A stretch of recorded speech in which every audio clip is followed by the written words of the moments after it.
2017 kevadel juhtus minuga traagiline õnnetus. Ma sain sellise väga ootamatu ja karmi diagnoosi.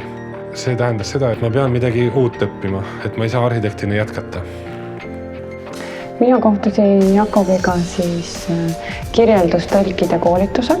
Iga kursus, mis ma olen lõpetanud ja kuhu ma olen astunud, on midagi mulle juurde andnud, mind täiendanud ja jälle nagu uusi mõtteid tekitanud, et ma võiksin ka olla näiteks see, ma võiksin hoopis seda teha, võiksin seda teha mitte ainult Eestis, vaid ka näiteks Soomes, Saksamaal, rahvusvaheliselt.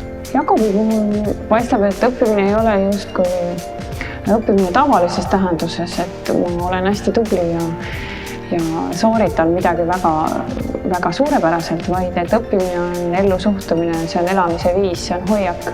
Tasub alati edasi liikuda ja üks selle väga hea võimalus edasi liikumiseks on õppida uusi asju, saada uusi tuttavaid tutvusi, uusi kontakte.